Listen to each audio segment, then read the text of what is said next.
میں اس کاغذ پر دستخط کر رہا ہوں بی جان، لیکن یاد رکھنا یہ دستخط میری رضامندی نہیں بلکہ اس لڑکی کی بربادی کا باقاعدہ آغاز ہے۔ احمد کی آواز میں ایسا زہر تھا کہ پورا کمرہ گونج اٹھا۔ اس نے نہایت حقارت سے پین نکل نامے پر پڑھا۔ سرخ جوڑے میں سمٹی نرمین کا دل سینے میں بری طرح دھڑکا۔ احمد نے ایک نظر بھی اس کے کانپتے وجود پر نہیں ڈالی اور غصے سے دروازہ دھاڑ سے بند کرتا ہوا باہر نکل گیا۔ نرمین کے گال پر پہلا آنسو گرا۔ اس زبردستی کے رشتے کی بنیاد اسی شدید نفرت پر رکھی گئی تھی۔ نرمین کا وجود سرد پڑ گیا اور اسے اپنا مستقبل انتہائی تاریک اور خوفناک محسوس ہونے لگا۔ یہ اس نہج تک کیسے پہنچا یہ جاننے کے لیے وقت کے پہیے کو 6 ماہ پیچھے گھمانا ہوگا۔ احمد کا عالیشان دفتر شہر کی سب سے اونچی اور مہنگی ترین عمارت کی آخری منزل پر واقع تھا۔ شیشے کی بڑی اور کشادہ کھڑکیوں سے پورا شہر اس کے قدموں میں بچھا ہوا نظر آتا تھا۔ وہ اپنی گھومنے والی مہنگی کرسی پر بیٹھا تھا اور اس کی آنکھوں میں مخصوص غرور اور سرد مہری تھی۔ مجھے بہانے نہیں چاہیے ندیم، مجھے صرف اور صرف منافع چاہیے۔ احمد نے بزنس فائل زور سے شیشے کی میز پر ماری۔ سر، مارکیٹ مکمل طور پر کریش کر گئی ہے۔ ہم اس وقت مزید انویسٹ نہیں کر سکتے۔ یہ کمپنی کے لیے بہت بڑا رسک ہوگا۔ مینیجر ندیم کے ماتھے پر پسینے کی بوندیں چمک رہی تھیں اور وہ خوف سے کانپ رہا تھا۔ تمہیں اس کرسی پر بٹھانے اور لاکھوں روپے تنخواہ دینے کا مقصد مارکیٹ کے حالات سننا نہیں ہے۔ اگر تم مجھے نفع نہیں دے سکتے تو ابھی اپنا استعفیٰ میرے میز پر رکھو اور دفع ہو جاؤ۔ مجھے نااہل لوگوں کے اپنے ارد گرد بالکل ضرورت نہیں ہے۔ احمد کی آنکھوں میں ندیم کے لیے کوئی رحم نہیں تھا۔ لیکن سر، میرے چھوٹے چھوٹے بچے اور میں اتنی جلدی نئی نوکری کیسے تلاش کروں گا؟ مجھ پر رحم کریں، ایک موقع اور دے دیں۔ ندیم نے ہاتھ جوڑتے ہوئے منت کی۔ یہاں میں نے کوئی یتیم خانہ نہیں کھول رکھا ندیم، یہ بزنس ہے اور یہاں صرف نفع اور نقصان کی زبان بولی جاتی ہے۔ نکلو میرے دفتر سے اور دوبارہ مجھے اپنی شکل مت دکھانا۔ احمد نے سرد اور کھردرے لہجے میں اپنا حتمی فیصلہ سنایا۔ ندیم سر جھکائے روتا ہوا وہاں سے نکل گیا۔ اسی وقت دفتر کا بھاری دروازہ کھلا اور سارا اندر داخل ہوئی۔ اس کے چہرے پر مخصوص خاندانی رونق اور چال میں بے پناہ غرور تھا۔ اس نے مہنگا ترین لباس پہن رکھا تھا اور اس کی ہر ادا سے تکبر جھلکتا تھا۔ تم اپنے ملازمین کے ساتھ ہمیشہ اتنا ظالمانہ سلوک کیوں کرتے ہو احمد؟ ان بیچاروں کی بھی کوئی عزت نفس ہوتی ہے۔ سارا نے صوفے پر بیٹھتے ہوئے ٹانگ پر ٹانگ رکھی اور لاپرواہی سے کہا، کیونکہ میں انہیں کام کے پیسے دیتا ہوں سارا۔ میں ان کا ہمدرد نہیں بلکہ ان کا مالک ہوں، اور مالکن کو ہمدردی زیب نہیں دیتی۔ احمد نے لیپ ٹاپ کی اسکرین پر نظر جمائے بنا اس کی طرف دیکھے جواب دیا، خیر میں تمہیں رات کے ڈنر کا یاد دلانے آئی تھی۔ آج تم میرے ساتھ چل رہے ہو، میں نے شہر کے سب سے مہنگے ریسٹورانٹ میں ٹیبل بک کروا لی ہے۔ سارا نے مسکراتے ہوئے اپنی بالوں کو جھٹکا دیا، میرے پاس ان فضول کاموں کے لیے وقت نہیں ہے۔ مجھے آج رات جاپان کے اہم کلائنٹس کے ساتھ ویڈیو لنک پر میٹنگ کرنی ہے۔ میری یہ ڈیل فائنل ہونا بہت ضروری ہے۔ احمد نے دو ٹوک انکار کیا، تم ہر وقت صرف پیسے کے پیچھے بھاگتے ہو، کبھی اپنی ذاتی زندگی پر بھی توجہ دے لیا کرو۔ انسان کو جینے کے لیے کچھ تفریح اور رشتے بھی چاہیے ہوتے ہیں۔ سارا کو اس کے کھردرے انکار پر شدید غصہ آیا۔ میری ذاتی زندگی میرا کام ہے اور میرا بزنس ہی میرا اوڑھنا بچھونا ہے، اور تم بہت اچھی طرح جانتی ہو کہ مجھے میرے ذاتی فیصلوں میں کسی کی مداخلت 1% بھی پسند نہیں ہے۔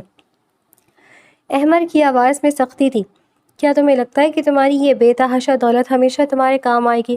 کسی دن تمہیں تنہائی کا احساس ضرور ہوگا۔ سارا نے تنزیہ انداز پوچھا، دولت سے اس دنیا کی ہر چیز خریدی جا سکتی ہے سارا، یہاں تک کہ انسانوں کے جذبات اور ان کی وفاداریاں بھی۔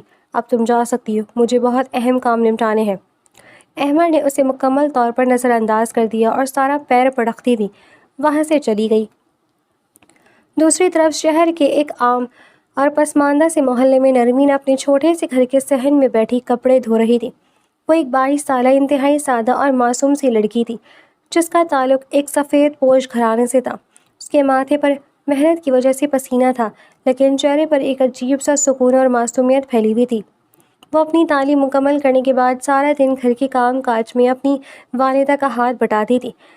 نرمین بیٹی، ذرا جلدی ہاتھ چلاؤ، بی جان کسی بھی وقت آنے والی ہیں اور گھر بالکل بکھرا پڑا ہے۔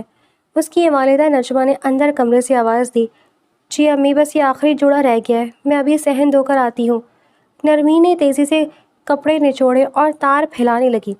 کچھ ہی دیر میں بی جان کی بڑی اور چمکدار گاڑی ان کے چھوٹے سے خستہ حال دروازے کے باہر آ کر رکی۔ بی جان ایک باوقار اور انتہائی رعب دار خاتون تھی جن کی شخصیت میں ایک مخصوص خاندانی وقار تھا۔ السلام علیکم بی جان، کیسی ہیں آپ؟ آج تو آپ نے ہمارے غریب کھانے کو رونق بخش دی۔ نجمہ نے جلدی سے آگے بڑھ کر ان کا استقبال کیا اور انہیں ڈرائنگ روم میں بٹھایا۔ میں بالکل ٹھیک ہوں نجمہ، میری نرمین کا ہے، مجھے وہ نظر نہیں آ رہی؟ بی جان نے ادھر ادھر دیکھتے ہوئے محبت سے پوچھا۔ جی میں یہاں ہوں بی جان۔ نرمی کچن سے چائے کی ٹرے اٹھائے سادگی سے باہر آئی۔ اس کے سر پر دوپٹہ انتہائی سلیقے سے ٹکا ہوا تھا اور اس کی نظریں حیا سے جھکی ہوئی تھیں۔ بی جان نے اسے دیکھ کر گہری سانس لی اور اس کی بلا کی سادگی پر مسکرا دی۔ جیتے رہو میری بچی، تم بالکل اپنی ماں جیسی سلیقہ شعار اور باحیا ہو۔ آج کل ایسی لڑکیاں کہاں ملتی ہیں۔ آپ بیٹھیں، میں آپ کے لیے کچھ اور لوازمات لے کر آتی ہوں۔ نرمین نے نرمی اور احترام سے کہا اور واپس کچن کی طرف چلی گئی۔ نجمہ، مجھے تم سے آج ایک بہت ضروری بات کرنی ہے اور میں امید کرتی ہوں کہ تم مجھے مایوس نہیں کرو گی۔ بی جان نے چائے کا کپ اٹھاتے ہوئے انتہائی سنجیدگی سے کہا۔ جی بی جان، آپ حکم کریں، آپ تو جانتی ہیں کہ ہم آپ کے احسانات کبھی نہیں بھول سکتے۔ نجمہ نے ادب سے سر جھکایا۔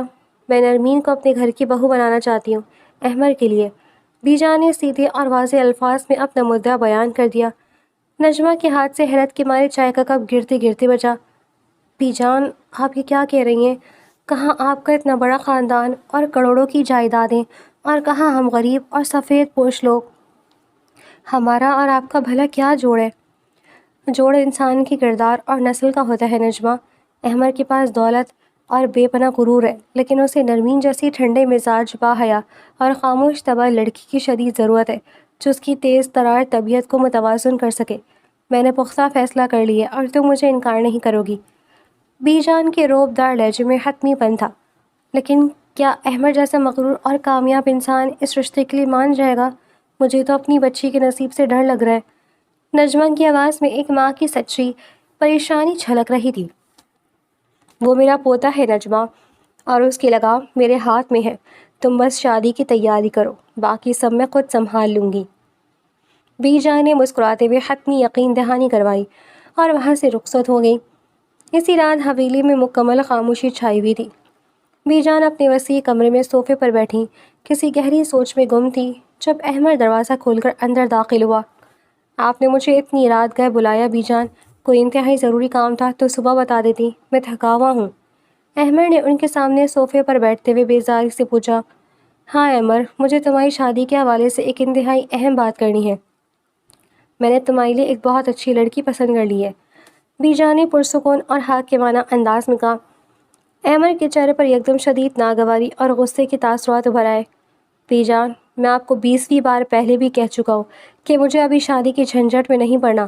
میرا سارا فوکس اس وقت میرے بزنس اور نئے پروجیکٹس پر ہے۔ کاروبار ساری زندگی چلتے رہیں گے احمر۔ تمہاری عمر نکل رہی ہے اور مجھے اس گھر میں بہو چاہیے۔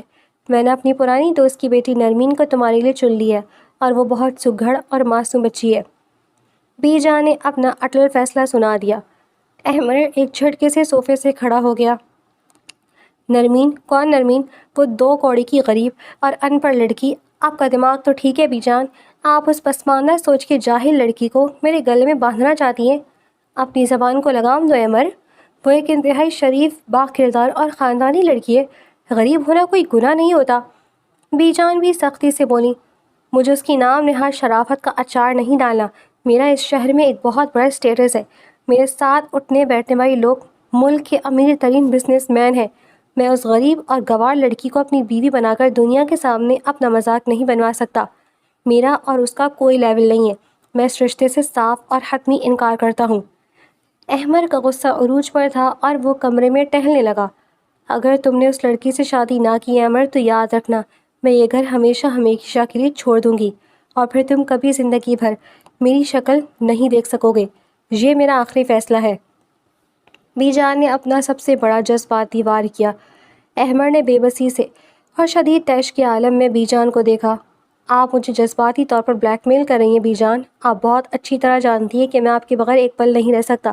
اور آپ میری اسی کمزوری کا ناجائز فائدہ اٹھا رہی ہیں۔ تم جو بھی سمجھو، میں آخری شرط یہی ہے میری، تمہارا نکاح اگلے ہفتے نرمین سے ہی ہوگا۔ میجان نے منہ پھیر لیا اور اپنی بات پر ڈٹ گئی۔ احمد نے غصے سے پاس پڑی مہنگی شیشے کی میز کو زوردار ٹھوکر ماری، جس سے میز ٹوٹ کر بکھر گئی۔ ٹھیک ہے بیجان، اگر آپ یہی سے تھے تو میں یہ نکاح کر لوں گا، لیکن میرا ایک ایک لفظ یاد رکھیے گا، وہ لڑکی اس گھر میں قدم تو رکھے گی لیکن کبھی میری بیوی کا درجہ نہیں پائے گی۔ میں اس زبردستی کے رشتے کو نہیں مانتا اور میں اس لڑکی کو زندگی اس حویلی میں عذاب کر دوں گا۔ احمد وہاں سے طوفان کی طرح دروازہ پڑاختا ہوا باہر نکل گیا۔ بیجان نے گہری سانس لی، انہیں پوری امید تھی کہ نرمین کی سادگی اور وقت احمد کے اس پتھر دل کو ضرور موم کر دے گا۔ اگلے ہفتے نکاح کی ایک انتہائی سادہ سی تقریب بیجان کے حکم پر منعقد ہوئی۔ نجمہ اور ان کے شوہر اس رشتے پر بے حد خوش اور مطمئن تھے۔ انہیں لگ رہا تھا کہ ان کی بیٹی کی قسمت جاگ گئی ہے اور وہ ایک محل کی مالکن بننے جا رہی ہے۔ نرمین سرخ رنگ کے عروسی جوڑے میں ملبوس صوفے پر سمٹی بیٹھی تھی۔ اس کے چہرے پر کوئی خوشی یا چمک نہیں تھی، بلکہ ایک انجانہ سا خوف اور وسوسہ تھا۔ اس نے عمر کا غصہ اور اس کا بے پناہ تکبر سن رکھا تھا اور وہ اندر ہی اندر کانپ رہی تھی۔ نرمین بیٹا، بہت بہت مبارک ہو میری بچی، آج میری زندگی کا سب سے خوشی کا دن ہے۔ نجمہ نے خوشی سے روتے ہوئے اس کا ماتھا چوما۔ امی، کیا واقعی یہ رشتہ میرے لیے ٹھیک ہے؟ مجھے اپنے مستقبل سے بہت ڈر لگ رہا ہے، عمر صاحب بہت غصے والے انسان ہیں۔ نرمین کی آواز خوف سے بری طرح سے کانپ رہی تھی۔ تم بیجان کے گھر جا رہی ہو بیٹا، وہاں بیجان تمہاری ڈھال بن کر رہیں گی، وہ تمہیں اپنی پلکوں پر بٹھا کر رکھیں گی، کچھ نہیں ہوگا، تم بس صبر کرنا، سب ٹھیک ہو جائے گا۔ نجمہ نے اسے گلے لگا کر تسلی دی۔ دوسری طرف مردانے میں قاضی صاحب نکاح پڑھا رہے تھے۔ احمد کے چہرے پر ایسی شدید سرد مہری اور غصہ تھا کہ وہاں موجود ہر شخص اسے واضح طور پر محسوس کر سکتا تھا۔ اس کے قریبی دوست دانیال نے اسے کاندھے سے پکڑا۔ یار احمد، تھوڑا مسکرا دو، نکاح تمہارا کوئی جنازہ نہیں پڑھایا جا رہا، لوگ کیا کہیں گے کہ تم اتنے غصے میں کیوں بیٹھے ہو؟ دانیال نے اس کے کان میں سرگوشی کی۔ ان فضول لوگوں کی مجھے کوئی پرواہ نہیں دانیال، میری آزادی اور میری مرضی مجھ سے چھین لی گئی ہے اور تم مجھ سے مسکرانے کی بےہودہ فرمائش کر رہے ہو۔ میرا دل کر رہا ہے کہ میں سب کچھ جلا کر راکھ کر دوں۔ احمد نے دانت پیستے ہوئے جواب دیا۔ جب قاضی صاحب نے دستخط کرنے کے لیے کاغذات احمد کے آگے کیے تو اس نے انتہائی غصے سے پین پکڑا، تیزی سے دستخط کیے اور کاغذات قاضی صاحب کے منہ پر مارنے والے انداز میں پھینک دیے۔ اس نے تقریب میں موجود نرمین کی طرف ایک نگاہ ڈالنا بھی گوارا نہ کیا اور تقریب کے درمیان سے ہی غصے میں اٹھ کر حویلی سے باہر چلا گیا۔ نرمین احمد کی اس شدید سرد مہری کو محسوس کر کے اندر ہی اندر مرجھا گئی اور اسے اپنے آنے والے وقت سے ڈر لگنے لگا۔ نکاح کے بعد نرمین رخصت ہو کر بیجان کے ساتھ احمد کی عالیشان حویلی میں پہنچی۔ حویلی کا رقبہ اتنا بڑا اور اس کی چمک دمک اتنی زیادہ تھی کہ نرمین جیسی انتہائی سادہ لڑکی اسے دیکھ کر مزید شدید دباؤ اور احساس کمتری کا شکار ہو گئی۔ قیمتی فانوس، ریشمی پردے اور سنگ مرمر کے چمکتے فرش نے اسے اپنی کم حیثیت ہونے کا شدت سے احساس دلایا۔ بیجان نے اسے اس کے کمرے میں بٹھایا، جو دراصل احمد کا ہی کمرہ تھا۔ کمرے کی ہر چیز انتہائی مہنگی اور احمد کی بے پناہ غرور کی عکاسی کر رہی تھی۔ تم آرام کرو بیٹا، احمد آتا ہی ہوگا، اس کے قصے سے بالکل پریشان مت ہونا، وہ تھوڑا تلخ ضرور ہے لیکن جلدی ٹھیک ہو جائے گا، میں تمہارے ساتھ ہوں۔ بیجان اس کے سر پر محبت سے ہاتھ پھیر کر وہاں سے چلی گئی۔ نرمین اکیلی بڑے سے بیڈ پر سمٹ کر بیٹھ گئی اور دروازے کی طرف دیکھنے لگی۔ کچھ ہی دیر بعد دروازہ زور سے کھلا۔ نرمین کو لگا کہ شاید احمد آیا ہے، لیکن سامنے سارا کھڑی تھی، اس کی آنکھوں میں نفرت اور حسد کی آنکھ شعلے برسا رہی تھی۔ وہ احمد سے شادی کی خواہش مند تھی اور نرمین کو احمد کی بیوی کے روپ میں دیکھ کر اس کا خون کھول رہا تھا۔ سارا نے دروازہ بند کیا اور چلتی ہوئی نرمین کے بالکل قریب آ کر کھڑی ہو گئی۔ تو تم ہو وہ غریب اور بھکاری لڑکی جس نے بیجان پر کوئی کالا جادو کر کے اس گھر کی ملکیت اور احمد کی بیوی بننے کا خواب دیکھا ہے؟ سارا نے انتہائی حقارت سے نرمین کو اوپر سے نیچے تک دیکھتے ہوئے کہا، میں نے کوئی جادو نہیں کیا اور نہ ہی میں نے کوئی جواب دیکھے ہیں، یہ رشتہ بیجان کی مرضی اور میرے والدین کے فیصلے سے ہوا ہے۔ نرمین نے انتہائی نرمی اور خوف سے جواب دیا، اپنی یہ معصومیت اور شرافت کی گھٹیا اداکاری بیجان کے سامنے کرنا، میرے سامنے نہیں۔ میں تمہاری حقیقت بہت اچھی طرح سے جانتی ہوں۔ تم جیسی 2 ٹکے کی لڑکیاں احمد جیسے امیر لڑکوں کو پھنسانے کے لیے یہی سادگی اور حیا کا ڈرامہ کرتی ہیں تاکہ تم ان کی دولت پر عیش کر سکو۔ سارا نے زہر قند لہجے میں اس سے سخت طعنہ دیا۔ نرمین نے دکھ سے اپنی نظر جھکا لی۔ میں نے اس رشتے کے لیے کوئی ضد نہیں کی تھی اور مجھے احمد صاحب کی دولت سے کوئی غرض نہیں۔ آپ مجھ سے مہربانی کر کے اس طرح بات نہ کریں۔ میں بالکل اسی طرح بات کروں گی اور تمہیں تمہاری اوقات یاد دلاؤں گی۔ تم اس گھر کے لائق قطعی نہیں ہو۔ احمد نے تمہیں صرف بی جان کی بلیک میلنگ اور ضد کی وجہ سے قبول کیا ہے، ورنہ وہ تم جیسی 2 کوڑی کی لڑکی کو اپنے جوتوں کی خاک کے برابر بھی نہ سمجھے۔ یاد رکھنا، احمد جلدی تمہیں اس گھر سے طلاق دے کر دھکے مار کر نکال دے گا۔ تمہاری کوئی حیثیت نہیں ہے اس حویلی میں۔ سارا نے اسے سخت دھمکی دی اور غرور سے قدم اٹھاتی ہوئی کمرے سے باہر نکل گئی۔ نرمین خاموشی سے بستر پر گر گئی اور اپنی قسمت پر آنسو بہانے لگی۔ اس نے کسی سے کوئی شکایت نہیں کی۔ وہ جانتی تھی کہ یہ اس کی کڑی آزمائش کا آغاز ہے۔ احمد نے اسے دل سے قطعی قبول نہیں کیا تھا اور حویلی کے لوگ اسے نفرت اور حسرت کی نگاہوں سے دیکھ رہے تھے۔ اس رات وہ دیر تک جاگتی اور روتی رہی، لیکن احمد کمرے میں واپس نہیں آیا اور نرمین کا دل خوف سے مزید ڈوبنے لگا۔ ولیمے کی شاندار تقریب شہر کے سب سے مہنگے اور پرتعیش ہال میں جاری تھی۔ ہر طرف قمقموں کی روشنی اور پھولوں کی مہک پھیلی ہوئی تھی، لیکن اسٹیج پر بیٹھی نرمین کا دل ایک گہرے اندھیرے میں ڈوبا ہوا تھا۔ احمد نے اپنے چہرے پر شدید بیزاری سجا رکھی تھی اور وہ صوفے کے بالکل دوسرے کنارے پر بیٹھا تھا۔ اس کا رخ نرمین کی طرف سے مکمل طور پر بھرا ہوا تھا۔ احمد بیٹا، آپ کی دلہن بہت پیاری ہے ماشاءاللہ۔ ان کا تعلق کس خاندان سے ہے اور انہوں نے کہاں سے تعلیم حاصل کی ہے؟ شہر کی ایک معروف کاروباری شخصیت کی بیگم نے اسٹیج پر آ کر مسکراتے ہوئے پوچھا۔ احمد نے ایک سرد اور حقارت بھری نگاہ نرمین پر ڈالی اور پھر اس خاتون کی طرف دیکھا۔ اس کی آنکھوں میں شدید غصہ تھا۔ یہ سوال آپ کو بی جان سے پوچھنا چاہیے آنٹی، کیونکہ یہ ان کی پسند ہے، میری نہیں۔ مجھے ان کے خاندانی پس منظر یا تعلیم سے کوئی دلچسپی نہیں ہے۔ احمد نے انتہائی روکھے اور کھردرے لہجے میں جواب دیا اور اپنی جگہ سے کھڑا ہو گیا۔ نرمین نے شرمندگی سے اپنا سر جھکا لیا اور اس کی آنکھوں میں آنسو تیرنے لگے۔ وہ اتنے سارے لوگوں کے سامنے اس کھلی توہین پر زمین میں گڑ گئی تھی۔ تم یہاں اکیلی بیٹھو، مجھے اپنے دوستوں کے ساتھ کچھ ضروری بات کرنی ہے، اور ہاں، مجھ سے کسی قسم کی ہمدردی یا توجہ کی امید مت رکھنا۔ احمد نے جھک کر نرمین کے کان میں انتہائی سرد لہجے میں سرگوشی کی اور اسٹیج سے اتر کر اپنے دوستوں کی محفل میں چلا گیا۔ نرمین اسٹیج پر تنہا بیٹھی رہ گئی۔ مہمانوں کی چھپتی ہوئی اور سوالیہ نظریں اس کے وجود کو چھلنی کر رہی تھی۔ اس نے اپنی آنسوؤں کو پلکوں پر ہی روک لیا اور خاموشی سے اپنے نصیب کا یہ کڑوا گھونٹ پی گئی۔ اگلی صبح حویلی کے کشادہ ڈائننگ ہال میں ناشتے کی میز پر تمام گھر والے موجود تھے۔ بی جان صدارتی کرسی پر پرجمان تھی اور احمد اپنے موبائل پر کچھ بزنس ای میلز چیک کر رہا تھا۔ نرمین نے بڑی محبت اور سلیقے سے چائے بنائی اور کپ لا کر احمد کے سامنے رکھا۔ اس کے ہاتھ ہلکے ہلکے کانپ رہے تھے اور وہ احمد کے رد عمل سے خوفزدہ تھی۔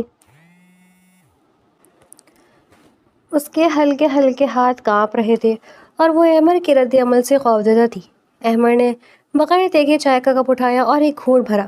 اگلی ہی لمحے اس نے انتہائی غصے سے کپ زور سے میز پر پٹخا۔ گرم چائے چھلک کر میز پوش پر گر گئی۔ یہ کیا بکواس ہے؟ کیا تم نے اس میں چینی کی جگہ زہر ملایا ہے؟ احمد کی تیز اور غسیلی آواز پورے ہال میں گونج اٹھی۔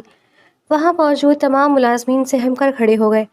نرمین خوف سے 2 قدم پیچھے ہٹ گئی اور اس کا چہرہ فق ہو گیا۔ اس کے لب بری طرح کانپنے لگے۔ میں نے تو بس تھوڑی سی چینی ڈالی تھی احمد صاحب، مجھے اندازہ نہیں تھا کہ آپ کیسی چائے پیتے ہیں۔ نرمین نے انتہائی دبی ہوئی اور لرزتی آواز میں صفائی پیش کی۔ اندازہ تو تمہیں اپنی اوقات کا بھی نہیں ہے۔ غریب گھروں کے لوگوں کو نہ جینے کا سلیقہ ہوتا ہے اور نہ ہی ایک کپ چائے بنانے کا۔ تم جیسی جاہل لڑکیوں کو صرف دوسروں کی زندگی عذاب کرنا آتا ہے۔ احمد نے ملازمین کے سامنے اسے انتہائی ذلیل کرتے ہوئے طنز کے تیر برسائے۔ احمد، اپنی زبان کو لگام دو۔ تم کس طرح میری بہو سے بات کر رہے ہو؟ تمہاری بدتمیزی دن بدن بڑھتی جا رہی ہے۔ بی جان نے انتہائی سختی سے میز پر ہاتھ مارتے ہوئے اسے ڈانٹا۔ آپ نے اس لڑکی کو اس گھر میں لا کر میری زندگی برباد کر دی بی جان، اب مجھ سے تمیز کی امید مت رکھیں۔ احمد نے اپنا کوٹ کرسی سے اٹھایا اور ناشتہ ادھورا چھوڑ کر تیز قدموں سے باہر نکل گیا۔ نرمین شرمندگی اور دکھ سے پانی پانی ہو چکی تھی۔ اس نے اپنے چہرے کو دوپٹے میں چھپا لیا اور روتی ہوئی کچن کی طرف بھاگ گئی۔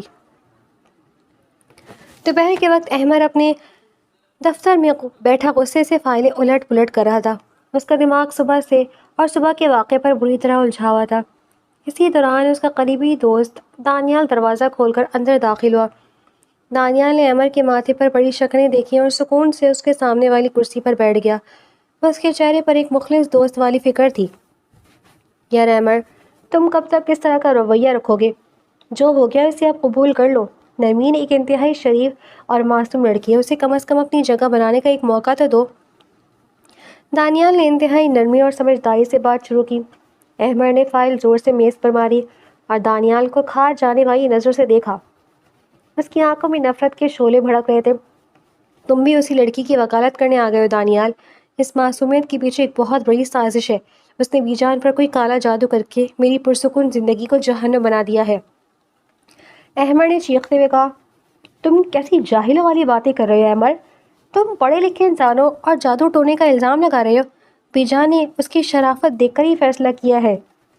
دانیال نے اسے حقیقت پسندانہ دلیل دینے کی کوشش کی۔ مجھے اس کی شرافت سے کوئی غرض نہیں۔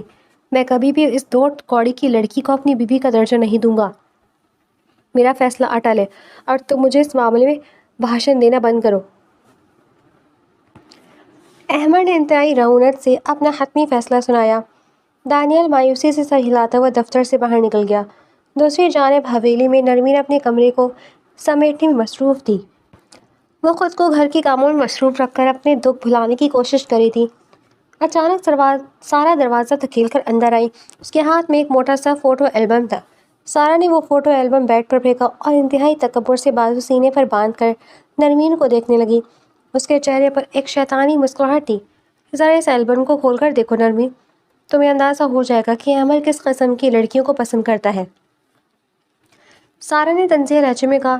نرمین نے خاموشی سے البم کھولا۔ اس میں احمد کی مختلف ماڈرن اور انتہائی امیر دوستوں کے ساتھ تصاویر تھی۔ نرمین کا دل ایک بار پھر احساس کمتری سے بھر گیا۔ دیکھ لیا تم نے، احمد کی زندگی میں اس جیسی ماڈرن باشعور اور امیر لڑکیاں ہی فٹ بیٹھ سکتی ہیں۔ تم جیسی پینڈو اور سستی لڑکی کو وہ کبھی اپنے ساتھ کھڑا نہیں کرے گا۔ سارا نے انتہائی رعونت سے اس کے زخموں پر نمک چھڑکا۔ نرمین نے البم بند کیا اور گہری سانس لے کر اپنے آنسوؤں کو اندر اتارا۔ اس نے سارا کی طرف دیکھے بغیر کہا، مجھے ان تصویروں سے کوئی فرق نہیں پڑتا سارا بی بی، میرا نصیب مجھے یہاں لے آیا ہے اور میں اپنے اللہ کی رضا پر راضی ہوں۔ نرمین کی آواز میں بلا کا صبر اور سکون تھا۔ تمہارا یہ صبر بہت جلد ٹوٹنے والا ہے۔ احمد تمہیں جلدی طلاق دے کر اس گھر سے دھکے مار کر نکال دے گا۔ تم بس دن گننا شروع کر دو۔ سارا نے سخت لہجے میں دھمکی دی اور غرور سے چلتی ہوئی کمرے سے باہر نکل گئی۔ اسی شام بیجان نے نرمین کو اپنے کمرے میں بلوایا۔ وہ نرمین کے اترے ہوئے چہرے اور سوجی ہوئی آنکھوں سے سب کچھ بھانپ چکی تھی۔ انہوں نے نرمین کو اپنے پاس صوفے پر بٹھایا اور اس کا ہاتھ اپنے ہاتھوں میں لے لیا۔ تمہیں اداس ہونے کی ضرورت نہیں ہے میری بچی، میں جانتی ہوں کہ سارا اور احمد نے تمہیں بہت تنگ کیا ہے۔ بیجان نے انتہائی شفقت اور محبت سے کہا، نہیں بیجان، مجھے کسی سے کوئی شکایت نہیں ہے، میں بس احمد صاحب کی ناراضگی دور کرنا چاہتی ہوں۔ نرمین نے حیا سے نظر جھکا کر سچائی سے کہا، احمد اوپر سے سخت اور غصے والا ضرور ہے لیکن اس کا دل برا نہیں ہے۔ تم بس اپنا صبر اور ہمت قائم رکھنا، وقت کے ساتھ ساتھ سب کچھ ٹھیک ہو جائے گا۔ بیجان نے اسے حوصلہ دیا اور اس کے ماتھے پر بوسہ دیا۔ رات کو بیجان نے احمد کو اپنے کمرے میں طلب کیا۔ ان کے چہرے پر اس وقت دادی گیری اور سخت حاکمیت کے تاثرات نمایاں تھے۔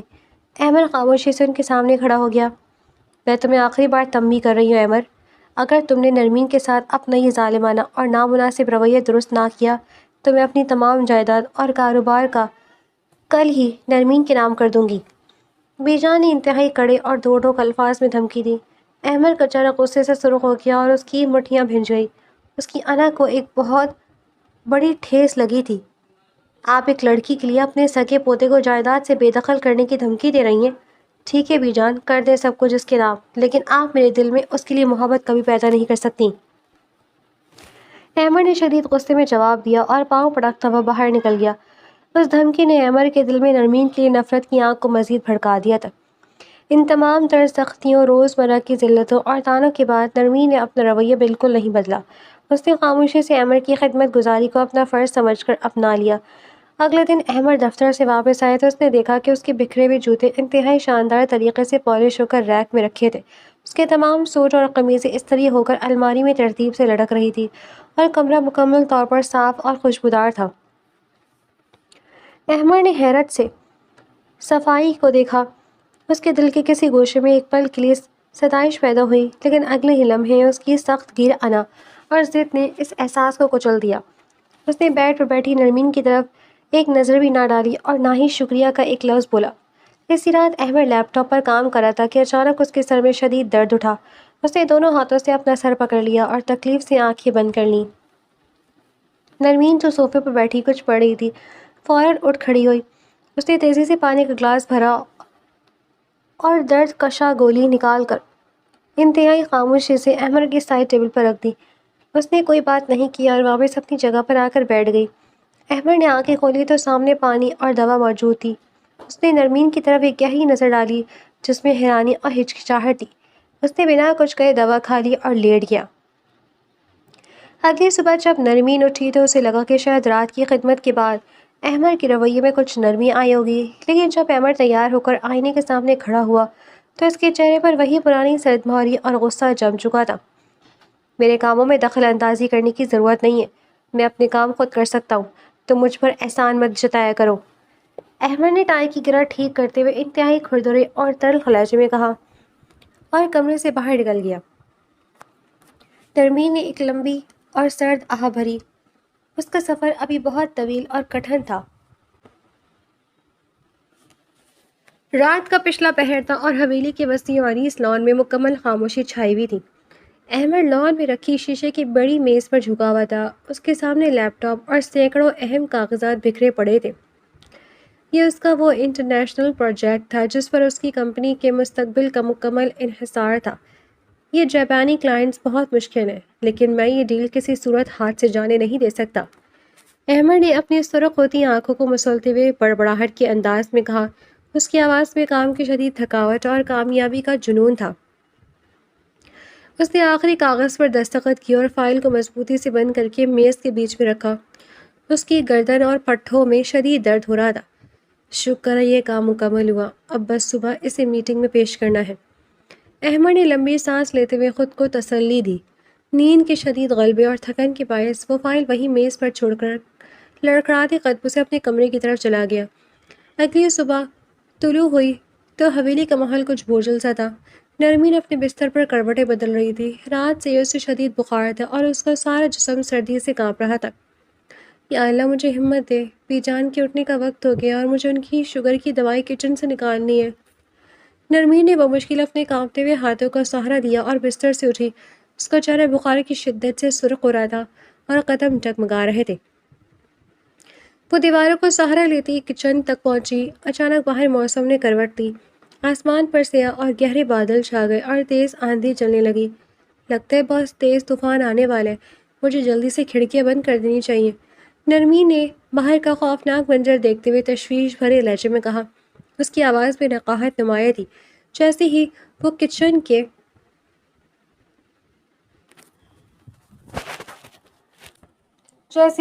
کی کھڑکی بند کرنے لگی، اس کی نظر لان کے شیشے والی میز پر پڑی۔ وہاں احمد کی وہ انتہائی اہم فائل پڑی تھی اور تیز ہوا کے باعث اس کے کاغذات اڑ اڑ کر لان میں بکھر رہے تھے۔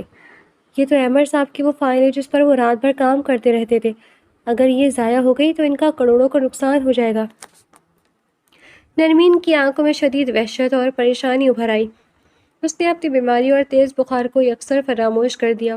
اسی لمحے آسمان پر زوردار بجلی کڑکی اور موٹے موٹے قطروں والی طوفانی بارش شروع ہو گئی۔ نرمین نے ننگے پاؤں ہی لان کی طرف دوڑ لگائی۔ مجھے کسی بھی قیمت پر ان کاغذات کو بچانا ہے، ورنہ احمد صاحب کی ساری محنت برباد ہو جائے گی۔ نرمین نے ہانپتے ہوئے خود سے کہا اور بارش کی پرواہ کیے بغیر اڑتے ہوئے کاغذات کے پیچھے بھاگنے لگی۔ تیز بارش اور طوفانی ہواؤں نے اس کا توازن بگاڑ دیا تھا، لیکن وہ لان کے کونے کونے سے کاغذات اکٹھے کر رہی تھی۔ ٹھنڈے پانی نے اس کی بخار میں مزید اضافہ کر دیا تھا اور اس کے دانت بجنے لگے تھے۔ بس یہ آخری کاغذ رہ گیا، یا اللہ میری مدد فرما۔ نرمین نے کیچڑ میں گرتے ہوئے آخری کاغذ اٹھائے اور تمام کاغذات کو فائل میں رکھ کر اپنے سینے سے سختی سے لگا لیا۔ اس کا پورا وجود بارش میں بھیگ کر برف کی طرح ٹھنڈا ہو چکا تھا، لیکن فائل اس کے سینے کی گرمی سے محفوظ تھی۔ دوسری طرف احمد کے کمرے میں بارش کے تیز شور نے اسے نیند سے جگا دیا۔ اس نے الجھن سے آنکھیں کھولی اور دیوار پر لگی گھڑی کی طرف دیکھا۔ اتنی تیز بارش، میری فائل تو لان میں میز پہ ہی رہ گئی تھی۔ احمد جھٹکے سے بستر سے اٹھا اور اس کی آنکھوں میں شدید خوف اور گھبراہٹ طاری ہو گئی۔ وہ پاگلوں کی طرح بھاگتا ہوا کمرے سے نکلا اور سیدھا لان میں آیا۔ میز بالکل خالی تھی اور وہاں کوئی کاغذ موجود نہیں تھا۔ نہیں، یہ نہیں ہو سکتا، میرا سارا پروجیکٹ، میری ساری محنت پانی میں بہہ گئی۔ احمد نے اپنے بال نوچتے ہوئے شدید مایوسی اور طیش کے عالم میں دھاڑ ماری۔ اس کا چہرہ غصے سے بھیانک ہو چکا تھا۔ تبھی اس کی نظر تھوڑے فاصلے پر کھڑی نرمین پر پڑی۔ وہ مکمل طور پر بھیگی ہوئی تھی، سردی سے بری طرح کانپ رہی تھی اور اس کے ہاتھ میں وہ فائل موجود تھی۔ احمد کا دماغ غصے سے پھٹنے لگا۔ اسے لگا کہ نرمین نے جان بوجھ کر اس کی فائل باہر نکالی ہے۔ تمہاری یہ جرت کہ تم نے میرے کام میں دخل اندازی کی اور میرے اہم کاغذات بارش میں بھگو دیے۔ احمد کی آنکھوں میں خون اتر آیا اور اس نے نرمین کو کھا جانے والی نظروں سے دیکھا۔ نرمین کچھ بولنا چاہتی تھی لیکن اس کے ہونٹ سردی اور بخار کی شدت سے جڑ چکے تھے۔ احمد اس کی طرف ایک قدم بڑھانے کے بجائے تیزی سے پلٹا اور سیدھا ہی جان کے کمرے کی طرف چل پڑا۔ بی جان اپنے کمرے میں جان نماز پر بیٹھی دعا مانگ رہی تھی جب احمد طوفان کی طرح دروازہ کھول کر اندر داخل ہوا۔ آپ نے میرا نکاح تو کروا دیا بی جان، اس لڑکی کو میرے سائے سے بھی دور رکھا کرے کیونکہ یہ لڑکی میرا سکون برباد کرنے پر تلی ہوئی ہے۔ احمد نے بی جان کے سامنے کھڑے ہو کر انتہائی بلند آواز میں چیختے ہوئے کہا۔ اس کی رگیں تن چکی تھی۔ کیا ہو گیا احمد، تم صبح صبح اس طرح کیوں چیخ رہے ہو؟ اور میری بہو نے کیا کیا ہے اب؟ بی جان نے جان نماز سے اٹھتے ہوئے انتہائی حیرت اور سختی سے پوچھا۔ آپ کی اس نام نہاد معصوم بہو نے مجھ سے بدلہ لینے کے لیے میری کروڑوں کی ڈیل کے کاغذات بارش میں بھگو دیے ہیں۔ اس نے جان بوجھ کر میرا پروجیکٹ تباہ کرنے کی کوشش کی ہے۔ احمد کا ہر لفظ غصے اور نفرت میں ڈوبا ہوا تھا۔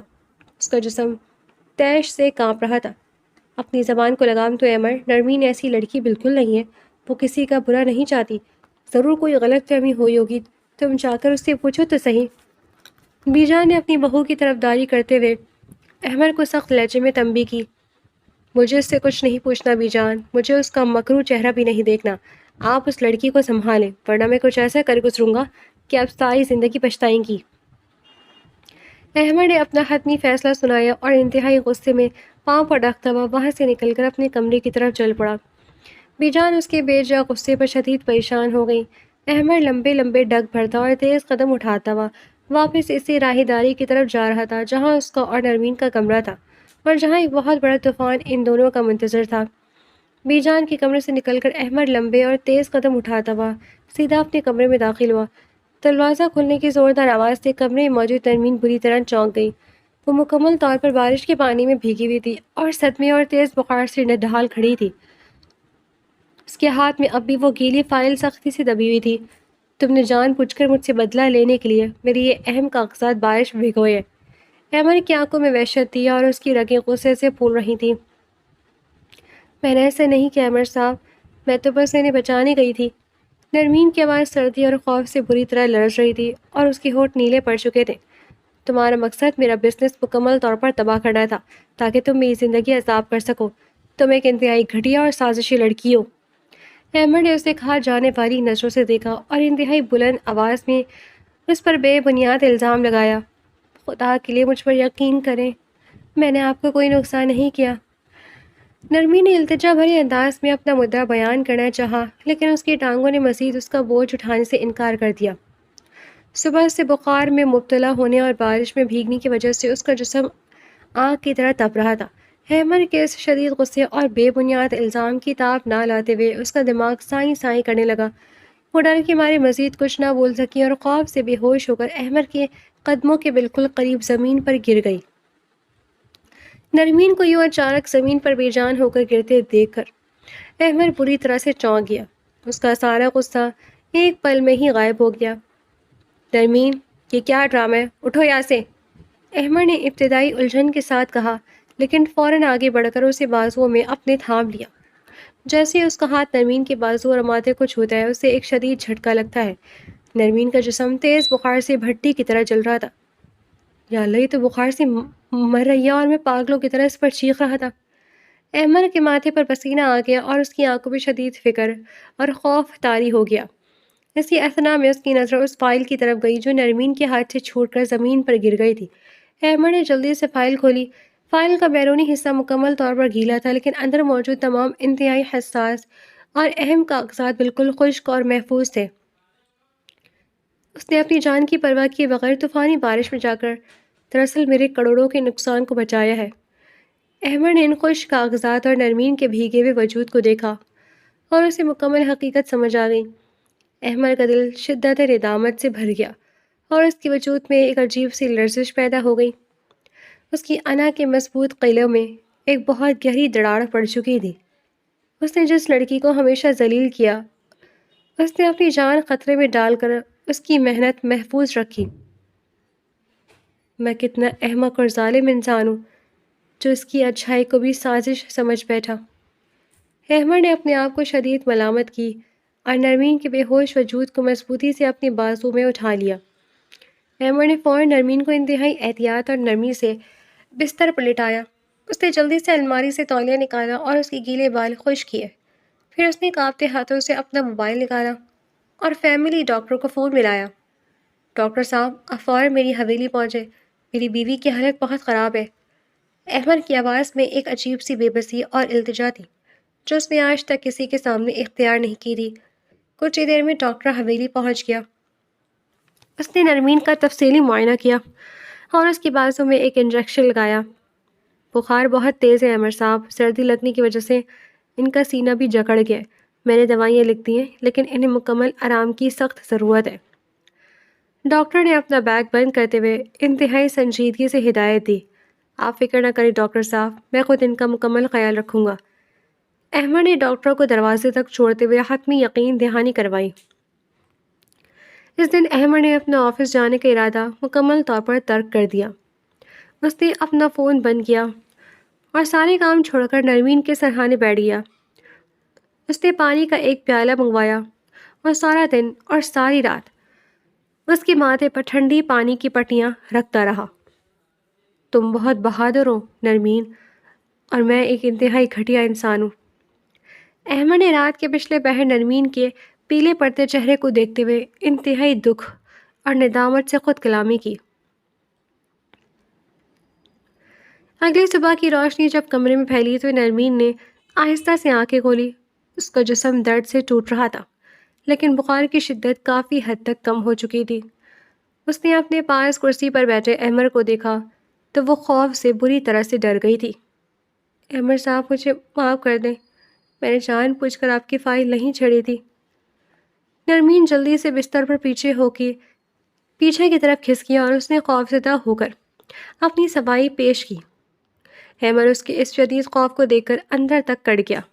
اس کے چہرے پر غصے کے بجائے فکر اور ندامت کے واضح تاثرات تھے۔ نہیں نرمین، تم مجھ سے مت ڈرو، تم نے کوئی غلطی نہیں کی۔ احمد نے جلدی سے آگے بڑھ کر نرمین کے دونوں ہاتھ اپنے ہاتھوں میں تھام لیے اور انتہائی نرمی سے بولا۔ نرمین احمد کے اس بدلے ہوئے اور شفیق رویے پر حیران رہ گئی۔ اس نے زندگی میں پہلی بار احمد کی آنکھوں میں اپنے لیے نرمی دیکھی تھی۔ تم نے میری فائل بچا کر مجھ پر بہت بڑا احسان کیا نرمین، اور میں تمہاری اس قربانی کا ہمیشہ مقروض رہوں گا۔ احمد کی آواز میں سچائی اور گہرا احساس تھا۔ میں نے کوئی احسان نہیں کیا، یہ تو میرا فرض تھا۔ نرمین نے حیا سے نظر جھکا لی اور اس کے دل کا سارا ڈر ختم ہو گیا۔ میرے ظالمانہ رویے اور میرے تکبر کی مجھے سچے دل سے معافی دے دو نرمین۔ میں نے تمہیں بہت دکھ دیے ہیں، لیکن اب ایسا کبھی نہیں ہوگا۔ احمد نے اس کے ہاتھ تھام کر اپنے رویے کی انتہائی سچے دل سے معافی مانگی۔ اس معافی نے نرمین کے دل کے تمام زخم بھر دیے اور اس کی آنکھوں سے خوشی کے آنسو چھلک پڑے۔ حویلی کے دوسرے حصے میں سارا کو جب احمد کی اس حیرت انگیز تبدیلی کا علم ہوا تو وہ جل بھن کر کوئلہ ہو گئی۔ وہ کسی صورت یہ ماننے کو تیار نہیں تھی کہ احمد جیسے مغرور شخصیت نرمین جیسی عام لڑکی کے آگے جھک سکتی ہے۔ وہ ایک بار پھر سازش کا جال بنتے ہوئے احمد کے کمرے میں داخل ہوئی۔ احمد، تم اس لڑکی کی باتوں میں کیسے آ سکتے ہو؟ یہ نرمین کا کوئی نیا ڈرامہ ہے آپ کا دل جیتنے کے لیے۔ سارا نے انتہائی نفرت اور زہر قند لہجے میں نرمین کے خلاف بات شروع کی۔ احمد کرسی سے اٹھا اور اس کی آنکھوں میں ایک بار پھر وہی پرانا غصہ اور جلال لوٹ آیا، لیکن اس بار یہ غصہ سارا کے لیے تھا۔ اپنی زبان بند رکھو سارا اور اس کمرے سے فوراً نکل جاؤ۔ احمد نے انگلی اٹھا کر اسے انتہائی سختی سے ڈانٹا۔ تم ایک معمولی لڑکی کے لیے مجھ سے اس طرح بات کر رہے ہو احمد، تم بہت بڑی غلطی کر رہے ہو۔ سارا نے اپنی بے عزتی محسوس کرتے ہوئے چیخ کر کہا، نرمین ایک معمولی لڑکی نہیں ہے بلکہ میری بیوی ہے اور اس گھر کی عزت بھی۔ آئندہ میں نے اس کے خلاف تمہارے منہ سے ایک بھی لفظ سنا تو میں تمہاری زبان کھینچ لوں گا۔ احمد نے دو ٹوک اور حتمی الفاظ میں سارا پر واضح کر دیا کہ اب اس کی دال یہاں نہیں گلنے والی۔ سارا احمد کا یہ روپ دیکھ کر دنگ رہ گئی۔ اسے اندازہ ہو گیا کہ اب احمد کے دل میں نرمین کے لیے مقام بن چکا ہے اور اس کی تمام سازشیں ناکام ہو چکی ہیں۔ وہ اپنی بے عزتی پر روتی ہوئی وہاں سے ہمیشہ کی طرح اور ہمیشہ کے لیے چلی گئی۔ کچھ دن گزر گئے اور احمد کی بھرپور توجہ اور دیکھ بھال سے نرمین مکمل طور پر صحت یاب ہو گئی۔ حویلی کا ماحول بالکل بدل چکا تھا۔ ایک دوپہر دانیال احمد سے ملنے گھر آیا۔ وہ ڈرائنگ روم بیٹھا تھا جب احمد اور نرمین ایک ساتھ مسکراتے ہوئے وہاں داخل ہوئے۔ السلام علیکم دانیال بھائی، کیسے ہیں آپ؟ نرمین نے انتہائی شائستگی اور خوشگوار موڈ میں اس کا استقبال کیا۔ میں بالکل ٹھیک ہوں بھابھی، اور آج آپ دونوں کی ایک ساتھ خوش دیکھ کر میری خوشی تو بالا ہو گئی ہے۔ دانیال نے انتہائی دلی سکون اور خوشی کے ساتھ جواب دیا، یہ سب نرمین کی اچھائی اور اس کے صبر کا نتیجہ ہے دانیال، اس نے اپنے اخلاق سے مجھے مکمل طور پر شکست دے دی ہے۔ احمد نے نرمین کی طرف فخر سے دیکھتے ہوئے اپنے جذبات کا اظہار کیا۔ دانیال ان دونوں کے درمیان محبت بھری ہم آہنگی دیکھ کر اطمینان اور مطمئن ہوا اور چائے کے پینے کے بعد وہاں سے خوشی خوشی رخصت ہو گیا۔ دانیال کے جانے کے بعد شام کے سائے گہرے ہونے لگے، موسم بے حد خوشگوار تھا اور ہلکی ہلکی ہوائیں چل رہی تھیں۔ احمد نے نرمین کا ہاتھ پکڑا اور اسے اپنے ساتھ لان میں لے گیا۔ وہ دونوں چلتے ہوئے اسی شیشے کی میز کے پاس جا کر رکے جہاں چند دن پہلے بارش کا طوفان آیا تھا۔ تمہیں یاد ہے نرمین، یہ وہی جگہ ہے جہاں تم نے اپنے آپ کو خطرے میں ڈال کر میری مدد کی تھی۔ احمد نے اس میز پر ہاتھ رکھتے ہوئے ماضی کے اس لمحے کو یاد کیا۔ وہ ایک برا وقت تھا احمد صاحب، ہمیں اسے بھول جانا چاہیے۔ نرمین نے امن کے چہرے پر موجود پچھتاوے کو دور کرنے کے لیے انتہائی نرمی سے جواب دیا، وہ برا وقت نہیں تھا بلکہ وہ میری زندگی کا سب سے بہترین لمحہ تھا۔ کیسے اس دن بارش میں تمہاری قربانی نے میری آنکھوں سے انا اور تکبر کی پٹی ہمیشہ کے لیے کھول دی تھی۔